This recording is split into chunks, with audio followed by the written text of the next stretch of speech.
She stole my god-tier polar bear and left me the useless fox. So I let her freeze while she begged on her knees. I thought the end of the world would be fire and demons. Turns out it was endless ice, and the girl who once fed me my own bear's meat ended up on her knees, offering me everything just to stay alive. My name is Ethan Hayes. First day of senior year at Eagle Peak Academy in Denver, the government handed out spirit companions based on class rank.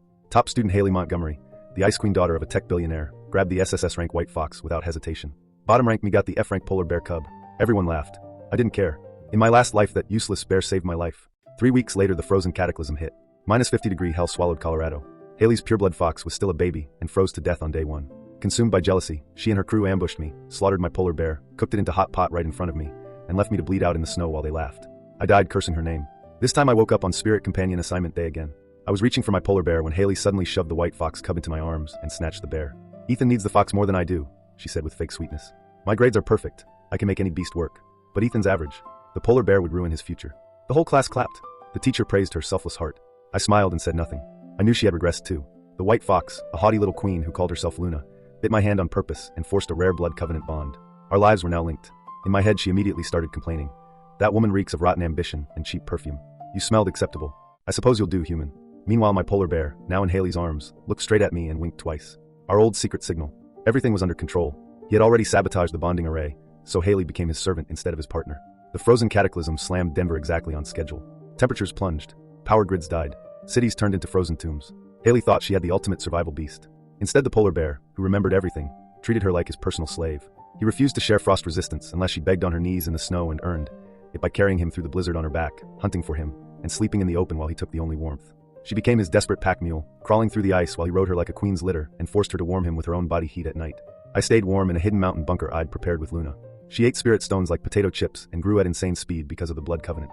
Within months she was the size of a tiger, radiating silver flames that melted ice for miles. We turned the bunker into New Aurora, a thriving fortress of survivors who actually worked together. Word spread. Refugees begged to join us. Haley showed up at my gate 6 months later, frostbitten, half-starved, clothes in rags, lips cracked and bleeding. The polar bear had finally had enough of her. He broke her leash, marched straight through my gates, and sat at my feet like old times, smug as ever. Haley dropped to her knees in the snow right in front of the entire crowd, tears freezing on her cheeks. She was shaking so hard she could barely speak. Ethan, please. I'll do anything. Let me in. Warm me up. I'll serve you, carry your things, clean your floors, be your slave. Just don't leave me out here to freeze. She crawled forward on her hands and knees, voice cracking, offering to do whatever it took if I would just give her shelter and heat. I looked down at the girl who once made me watch my bear get carved up and eaten.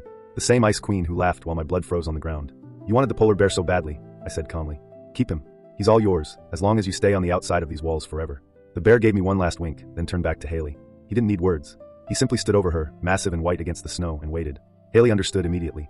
With a broken sob, she got on all fours in the freezing snow and let the bear climb onto her back like a beast of burden. She crawled away on her hands and knees, carrying the massive polar bear through the blizzard while he lounged on her like a throne, forcing her to hunt and skin animals for his furs and warm him with her own freezing body every night.